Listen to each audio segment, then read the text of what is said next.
On this Indigenous Peoples Day, as we close yet another week of tumult and trauma in our world, we wonder how we may navigate these days of uncertainty, wondering if even the ground we walk upon can bear the weight of our trouble.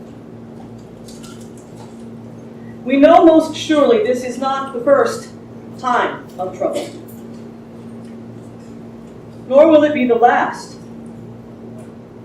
We turn to the wise ones for guidance, for wisdom, for strength, for clear eyes, and for open hearts. And on this first Sunday of sanctuary, we honor the native traditions that seek to teach us both to tend the sanctuary that is our earthly home and to become a people of sanctuary, connected to all beings at all times and in all circumstances.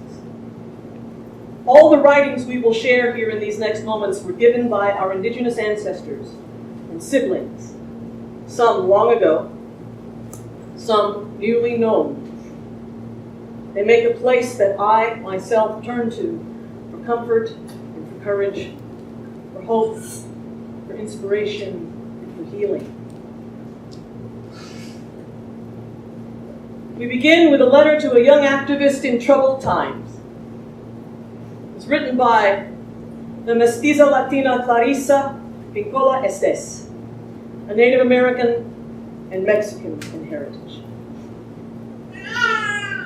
Mi estimados, Estes begins. Do not lose heart. We were made for these times. I have heard from so many recently who are deeply and properly bewildered. They are concerned about the state of affairs in our world now. Ours is a time of almost daily astonishment and often righteous rage over the latest degradations of what matters most to civilized, visionary people. You are right in your assessments. The luster and hubris some have aspired to while endorsing acts so heinous against children, elders, everyday people, the poor, the unguarded, the helpless, is breathtaking. Yet I urge you, I ask you, I gentle you to please not lose hope. Because the fact is, we were made for these times. Yes, for years, we have been learning and practicing and been in training, just waiting to meet this exact plane of engagement. Ours is not the task of fixing the entire world all at once, but of stretching out to mend the part of the world that is within our reach. Any small, calm thing that one soul can do to help another soul, to assist some portion of this suffering world, will help immensely. There will always be times when you feel discouraged. I too have felt despair many times in my life. But I do not keep a chair for it. And I do not set a place for it at my table, or do I let it eat from my plate?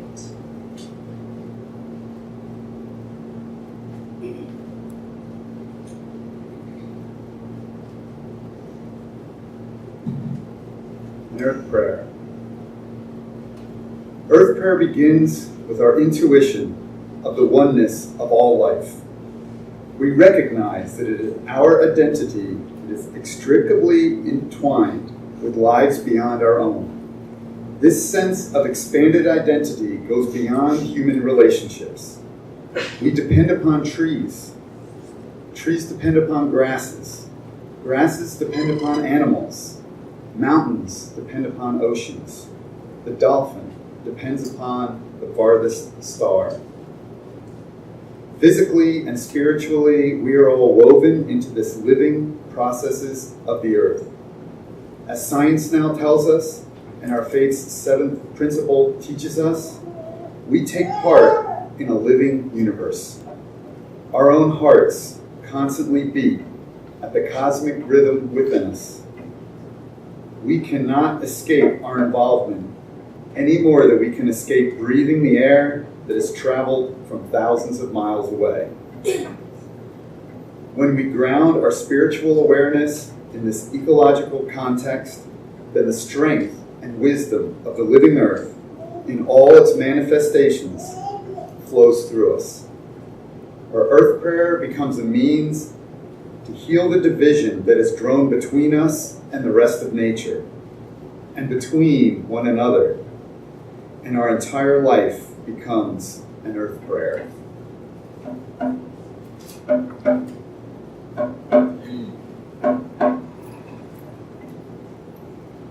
There is religion in everything.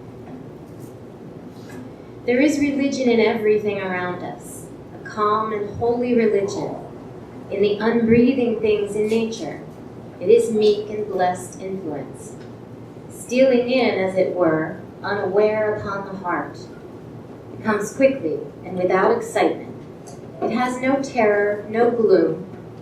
It does not rouse up the passions. It is untrampled by creeds. It is written in the arched sky, and it looks out from every star. It is on the sailing cloud and in the invisible wind. It is among the hills and valleys of the earth. It is spread out like a legible language upon the broad face of an unsleeping ocean. It is the poetry of nature. It is that which uplifts the spirit within us and which opens to our imagination a world of spiritual beauty and holiness.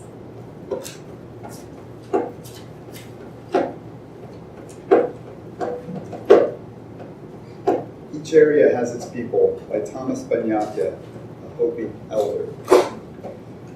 Thomas Banyakya has been chosen by the Hopi elders to carry this message to the world. That each area of the earth has the people it needs to care for it. That no one has the right to move in on another people's land and life and disturb them. That we have a responsibility to care for what we have. No colonialism, conquest, nor exploration. What is the difference between sharing what we have and letting it go? Trying to control others or make them like us? As we find ourselves here, in this place, on this land, taken from our Tequesta ancestors by our white ancestors, what is our responsibility to this land in our generation? In the Hopi teaching, we are now the people of this area of the earth, and we shall care for it. George Goodstriker, Kainai Blackfoot Elder of Canada, alerts us that something big is happening all over the country and coming about in the world. A new life, a new reconnection, a new relationship, a new understanding of what creation meant for us to do. Voices speaking up that have long held their silence. Ideas emerging from their hiding places.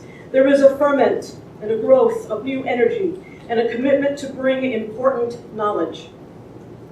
In return, we have an opportunity to be neither threatened on the one hand or arrogant on the other. Neither threatened on the one hand or arrogant on the other. We have the opportunity to open our being to teachings that can soothe our souls and heal our planet. The choice is ours. Throughout the world, a new breed of warrior is rising, declares Douglas Cardinal, also of the Canadian First Nations.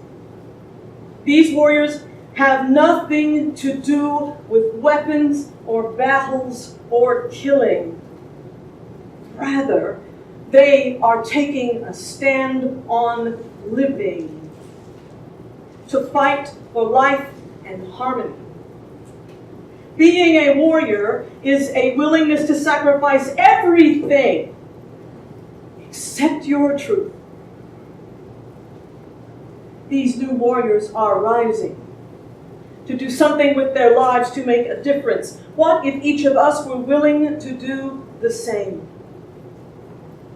To benefit at least 7 generations to come, as our indigenous ancestors have taught us. What if we became warriors for balance and for healing? The Maori writer Pire Siasia tells us the oft-quoted Wakatakai states, Kaput irahu, kahai te rangatai. As the old net piles up on the shore, the new net goes fishing. The pattern of the old provides the basis of formation for the new. The old net may tell us even more than we dare hope for. It is the fishing that now commands our attention. We are in a time of changing nets. The old world paradigm is thrashing, groaning, and lashing out as we hear the constant message. This hasn't worked, it's time to change.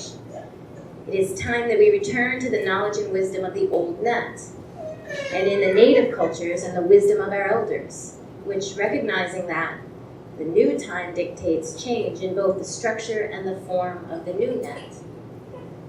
As we become more and more willing to cast the old into the sea, we must take care to recognize that a time of change requires that we be present, that we learn from our past, that we do not cling to a known that is not working. We need the courage to make new nets and cast them onto new fishing grounds. In an interview recorded by Marlo Morgan, the voice of an Australian Aboriginal teaches us this. It seems the mutants, that's his word for white people, it seems the mutants have something in their life called gravy. They know the truth, but they bury it under thickening and spices of convenience and materialism and insecurity and fear. They also have something in their life called frosting.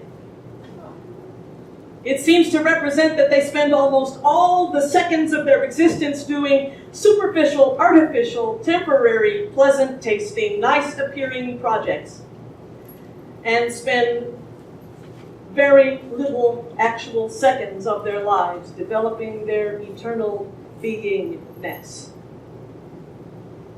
They use convenience, materialism, insecurity, and fear as drugs to dull the awareness of what they need to see. Many seers, visionaries, and dreamers have seen the potential for the human tribe to come together in harmony. We are now facing the ultimate rite of passage in that process. No matter how bad it looks in the world, we must show our gratitude for the daily changes in the hearts of human beings that realize they are vessels of love.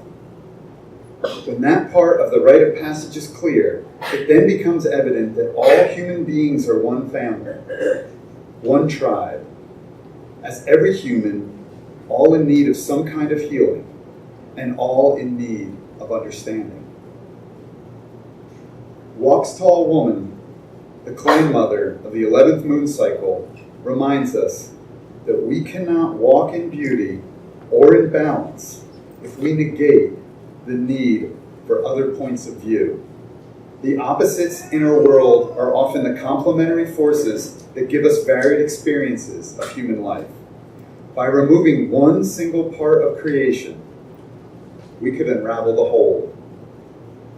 The question remains, would we really be willing to live with the consequences by personally removing any part of human experience that could rob all other human beings of the opportunity to experience every part of life? Would you want to be held accountable for that loss?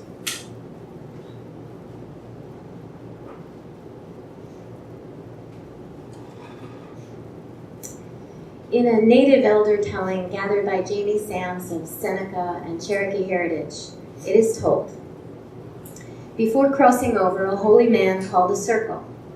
When the people were gathered, he gave his teaching. In every person's life, the holy man began, they may have one vision of what they want to be. It may take every winter of that person's life to fully understand these glimpses of their path. The key is understanding that the signs that guide you lie in seeing that path is not outside of daily life. The road to attaining your victory is made by you. Your rocky trails are made of stubbornness, pride, and arrogance.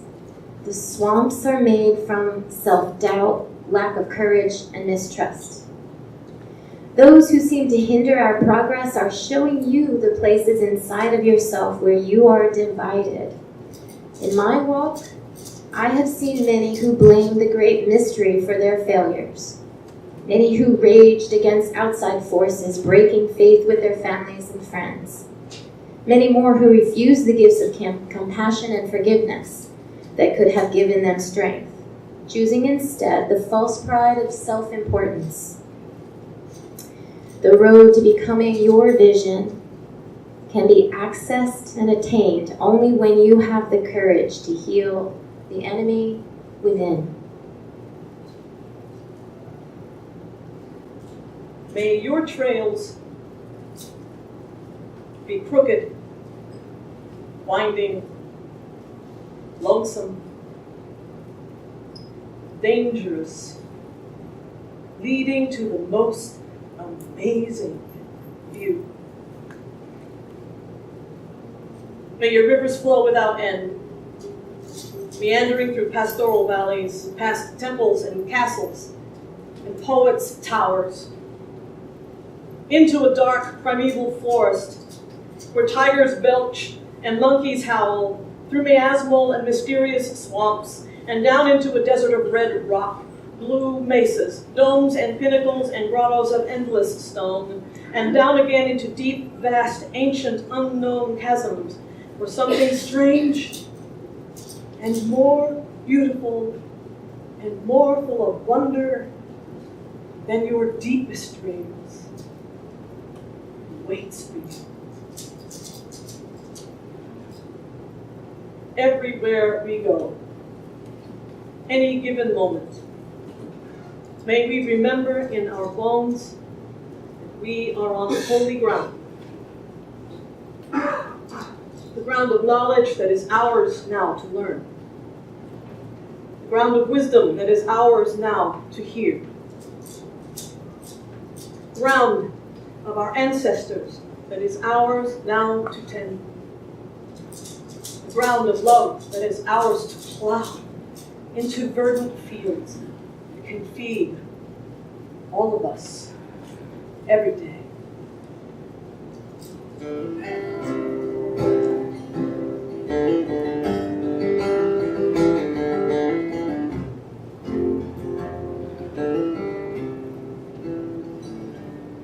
Those are your words. We're on holy ground, right where we are. We're on holy ground, under this shining star. We're on holy ground. When we reach for each other with our arms, we're on holy ground. If life is a journey between birth and death, then every step we take matters, and every breath, and each path that we follow leads us somewhere or to someone to walk beside. We're on holy ground, right where we are. We're on holy ground, under this shining star. We're on holy ground. When we reach for each other with our hearts, we're on holy ground. If there is a heaven beyond earth and sky. It's made of moments here that matter with you and I. There's no destination more full of grace than each place we meet again. We're on holy ground, right where we are. We're on holy ground, under this shining star. We're on holy ground, when we reach for each other with our hearts. We're on holy ground. We're on holy ground. Sing that with me. We're on holy ground.